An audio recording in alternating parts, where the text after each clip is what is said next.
Last time you joined us, Patrick and I were chatting about everything that's got in the way of us actually starting the European part of our trip. The gearbox got stuck in forward gear.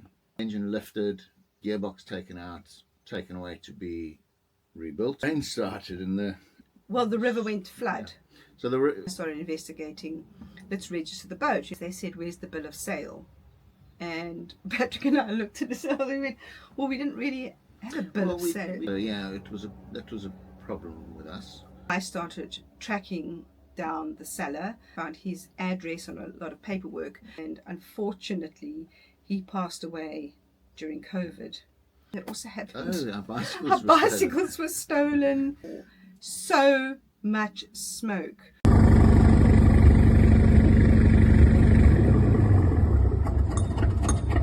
Two of the cylinders, number 2 and number 5, problem with both cylinders. But there's an oil leak. Yeah, of course, it was an oil leak. When we took the engine out, engine was touching the bottom of the hull. Discovered that it was vibrating the whole time. Yeah. All the paint was missing. Yeah. We also discovered that the exhaust elbow that had corroded and literally only had hours to go before that popped and went. And on the header tank, that was also just starting to leak as well. Easy decision to make. Take the engine out and put a new engine in. But despite all those delays, it hasn't just been stress. So join us in this video as you see the fun part of our time and also how beautiful the Thames River really is. Hi, I'm Carol, and this is Patrick. And this is Dipperson, our home that over the years we've taken from this to this so that we can do this. Welcome, especially if you're new here. In this video, join us on a chatty trip up the Thames River to a town, Abingdon. Show you how we plot a course up the river, how we work the locks somewhat successfully on my part. You will get to witness one small near miss again on my part, and we'll just share how lovely this part of the UK really is. The difference between a river and a canal in general. The difference was we've been on canals, longboat, narrowboat canals, whereas this is a river. So, I mean, obviously a canal, the water's not flowing, or it's flowing very, very slowly. As people are using the locks, the level of the canal wants to lower itself naturally. Whereas a river flows. But a river's actually flowing. So when you're on a river, you always want to be into the flow of the stream.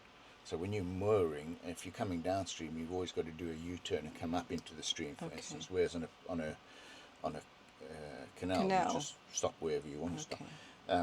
In a canal, a lot of the places you can stop on the tow paths. Some places you can stop on the other side of the bank. You can stop a lot easier. The canal sides are much clearer, much better defined. Where on a river, you've got a river bank, it may be defined or may not be defined. There might be bushes and trees and all sorts of stuff growing over. So it's more difficult to find a place to stop on a river than it is on a canal. I mean, it's pretty simple, but it's not as easy as a canal. Yeah. So you've got to find a place to stop where it's not private property, or you're allowed to stop for 24 hours or whatever. Okay, so it's a lot more difficult with all the bushes and the trees because you're not really sure what you're going to come into. You don't know what's under the water on the river bank. So typically, if it's a designated mooring. It will be clear. There'll be bollards, and you'll have something to tie onto it, and you'll know that there's nothing, no rocks or trees or something under the water. But if you're coming along the side on where it's not designated, You don't know, you know, there could be a whole bunch of concrete that somebody's dumped under the water. Yeah, you yeah. know. Okay. And there are spaces, there are places that we can stop, which is clear and designated without bollards or rings, that we can just put those spikes in, yeah. which we have done before, and that's lovely. When we're underway, you're on the helm mostly, and what are you using? Navionics on my phone, and then obviously I'm looking at the Thames book when we're on the Thames to look at bridge heights and all of that sort of stuff. I use my tablet to keep an eye on where we're going and what's coming up. So this is an app that I have on here called the River Thames Guide, and it is just showing the river, the route, and all these are locks. So for instance, we were traveling up here, so this is Pangbourne and that's a lock.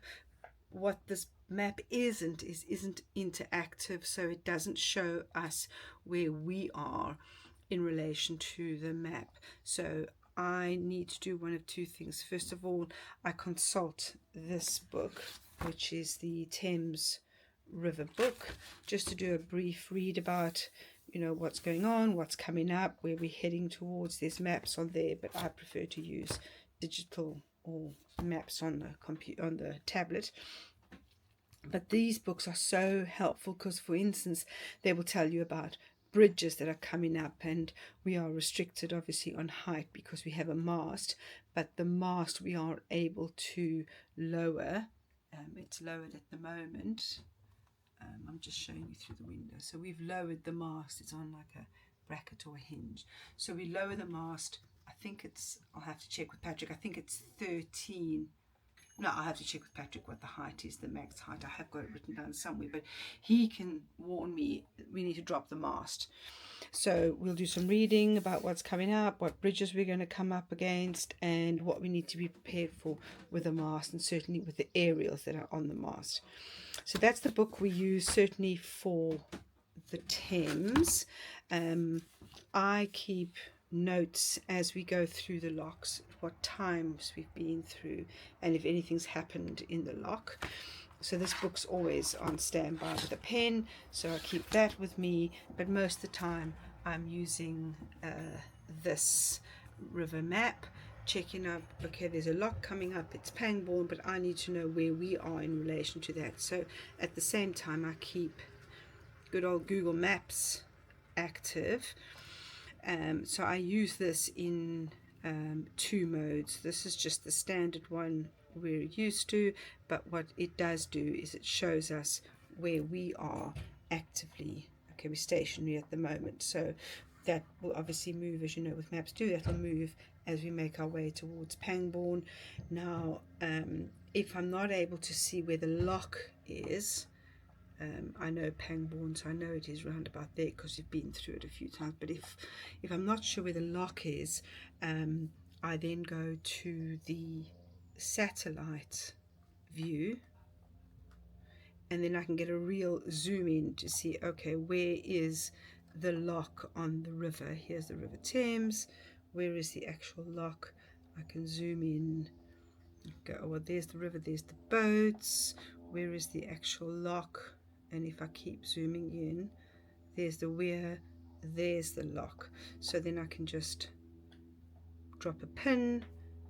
Fine, that's perfect. And then I always go back to just the normal view, the classic Google Maps default, because that's easier for me to view.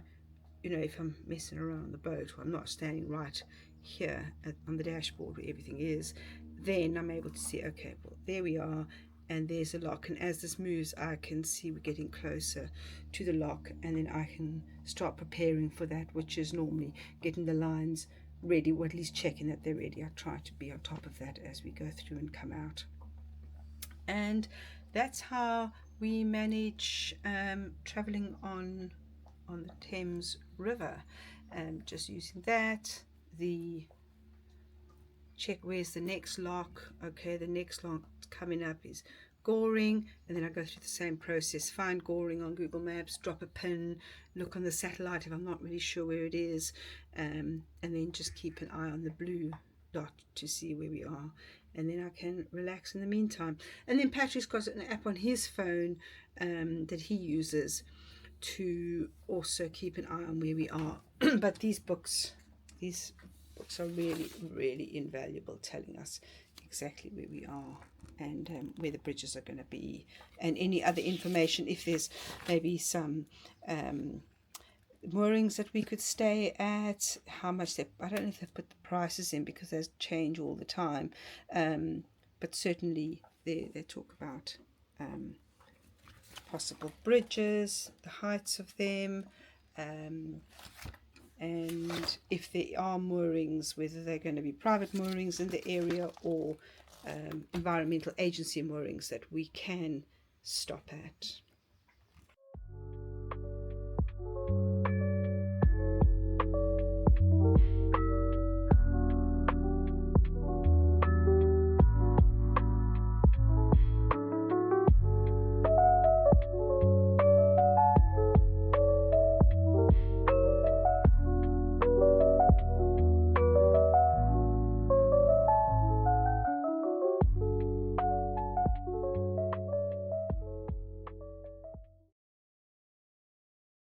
Right, so Patrick, let's talk about locks. Patrick, all right, let's just talk about the locks, because we go through about A lot. 13, I think 11 or 13 between Reading and Oxford, certainly, and 32 on the whole of this trip. So One way on the trip. One way, yeah. So locks are essentially chambers with gates on either side, and they're used to adjust the water level. Yes. So if you think about a river flowing downhill, if you want to keep the river at a certain level, you put a weir in the river, so that's a little like dam, and that dams the river up, so the river stays at a flat level further back from that weir. But below the weir, the levels, lower. It could be 30 meters, as in Europe, or it could be a few meters or a meter here on the Thames. So a lock is a mechanism to get you from the lower water level up to the higher, or vice versa. So almost like a step. Well, it's a water step. It's more like an elevator in a way. Okay, all right. So what it does is, when you to level the water, you're either letting, if you've come into a lock at a lower level, you let water into the lock so that it rises up, so that you level with the top level water. And if you're going the other way around, you go in at the top at the right level, you then let the water out the bottom of the lock into the downstream stuff, and that lowers you down to the correct level there. All right. So that's what we were experiencing the whole time, and it takes a while to fill or empty. I think on average, a lock takes us about 15 minutes. I think it's 15 minutes. Roughly. And you can't force it. No. So you just have to relax. The locks on the Thames are very different to what you would have on the narrow canals in England and Scotland and Wales. Because first of all, they are hydraulically operated. Most of them have a lock keeper, and if the lock keeper is not there, obviously you can use that yourself. They're all push button. The push button sequence is programmed so you can't get it wrong. I've tried to get it wrong. Yeah, haven't we all? So you can't get it wrong on the Thames, and obviously the locks are much bigger to handle much bigger boats. It was a commercial waterway, quite big barges. Whereas the canal boats are all the canal locks are all manually done. So you wind. So you're winding them. You're opening and closing the gates manually. You're winding the sluice gates open and close manually. It's a lot longer process and much more work. And involves a lot more beer. Well, you've got to keep cool and hydrated. Makes sense. Yeah. Okay. All right, so that's the locks, and so you and I work them together. You know, if we approach a lock, we'll tie up on the outside on the bollards, waiting for either the lock to empty if there's a boat inside, or waiting if the lock keeper is going to open the gates for us. Then we go in. I'll be on the front and attempt first or second time round to get a line on the front. And then once that's secure, you'll cut the engine, jump off out to the outside of the boat and get on the aft line on. Yeah. And then if there's a lock keeper, they will then proceed to close the gates behind us and adjust the water level. If there's no lock keeper, then one of us jumps out and does that. One of us will jump out and operate the gates, and then we move on to the next one. Yep. So we are day 2 on the river, Patrick, with an aim to head for the next few days to Abingdon and then on to Oxford. God, it's hard to talk and steer at the same time. Or at least to concentrate on what I'm doing at the same time. It's quite a tight little corner.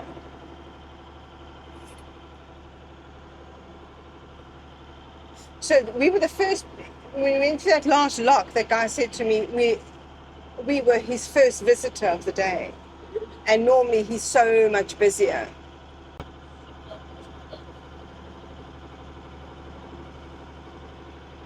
It's crazy how quiet it is. I mean, I don't mind. Even Easter looks.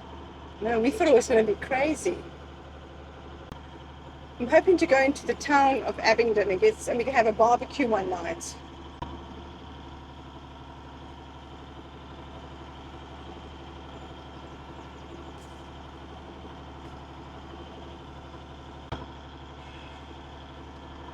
After 12, start to prepare. You can start preparing. I will have a Peroni straight up because I'm hardcore. I'll have a Moretti straight up because I don't know what I'm talking about. I'm not even beggars can't be choosers. I might actually have that red beer, Patrick.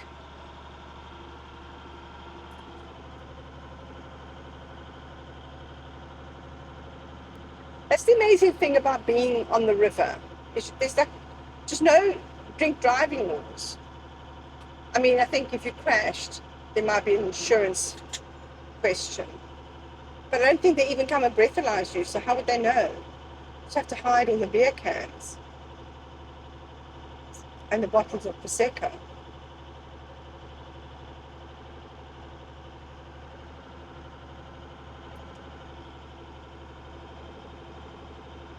I mean, you could do a crash and dash. I think people would notice.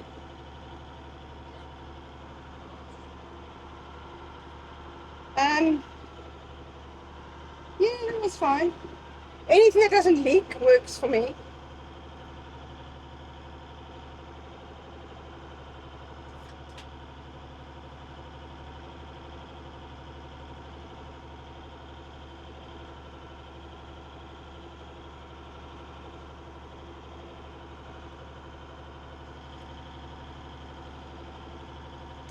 What is so amazing about being on these rivers is that when you do this journey by car, it's a couple of minutes, not a couple of minutes, but it's just on the motorways, it's going to take you half an hour, maybe an hour.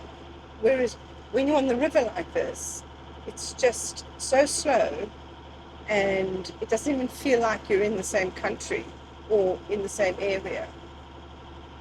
And what a beautiful way to travel. But it's a way of life, you know, you can't do this as a commute.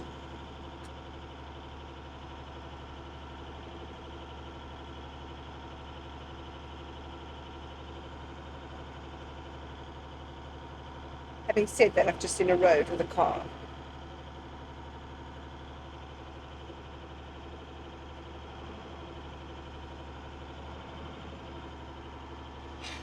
Thank you.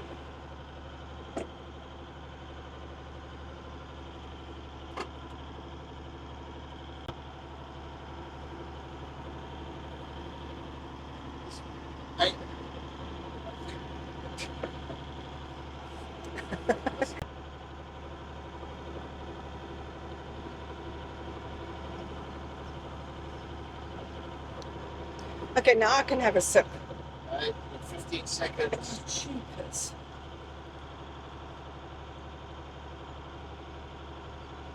5, 4, 3, 2, 1. Drink. It's not a party game. It's a quiet drink on the river.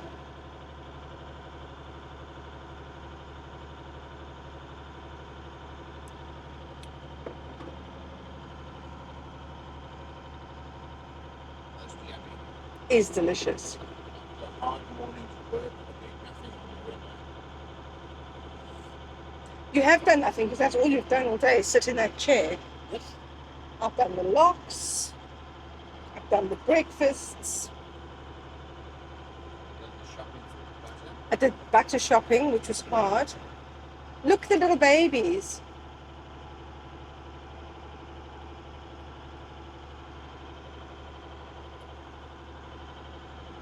But how far away are we from connect the charger?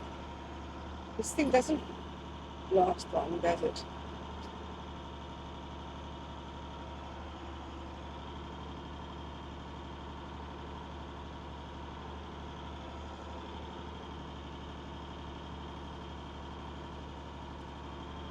I don't know where Day's lock is. I haven't pinned it.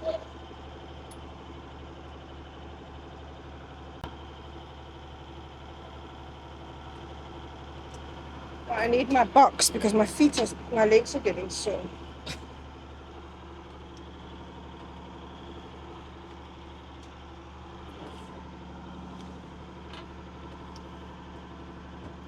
You know, you've got those brass catches. I actually, oh, Oops. jeepers. Okay, I'll try again. Almost the first casualty of the season. It came up me very quickly. 3 sips of beer. Completely out of control. I know. I was just saying that you could drive on the river. There's no consequences, but that would have been one of them. But actually, this is in the way. It's a lot easier.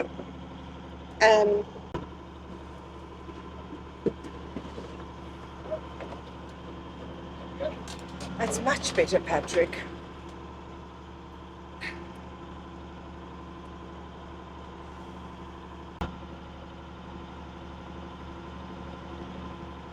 Near miss strike number 1.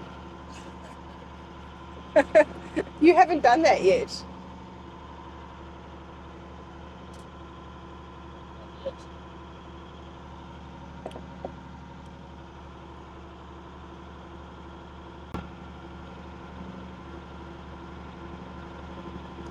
Can't see where we are. Are we almost there? Coming around the island, which is here ahead of us.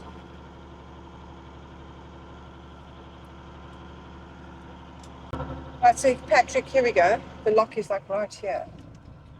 Is this the lock? Looks like, no, this can't be the,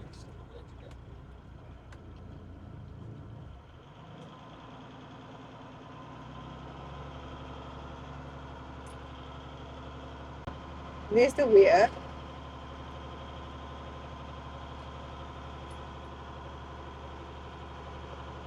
There's the lock. Look how high the bollards are. Where are we stopping? We're going straight in.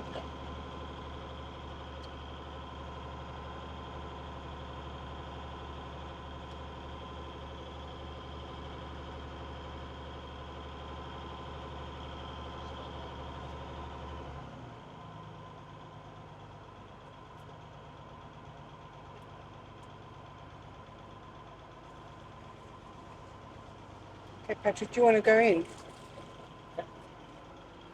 Do you have a preference on which side?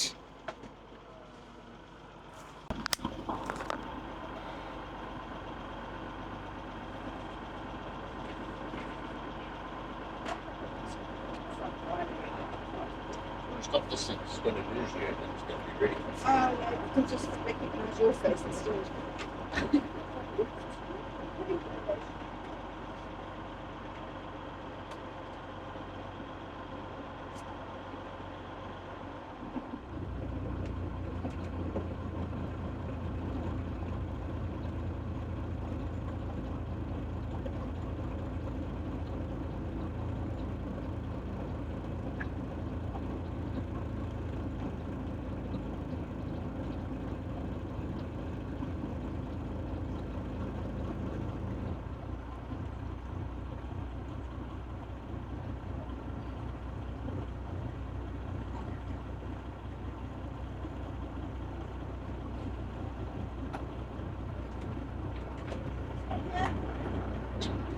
Yeah.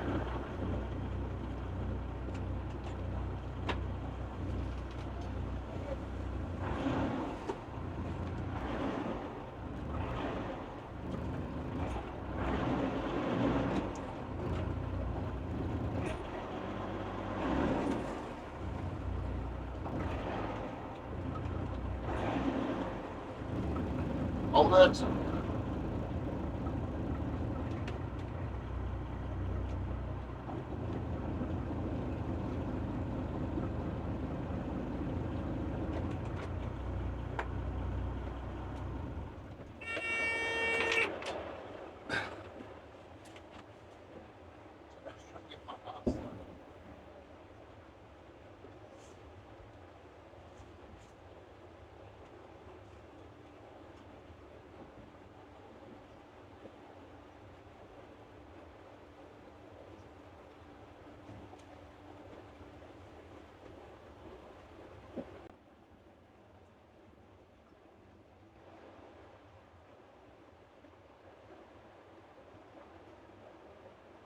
So that's it for now.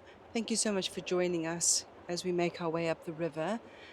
Subscribe or come back and watch our next ones. We are trying to post videos more regularly now, and the next one will be an update on our engine situation. So thanks for joining us, and hopefully we'll see you soon.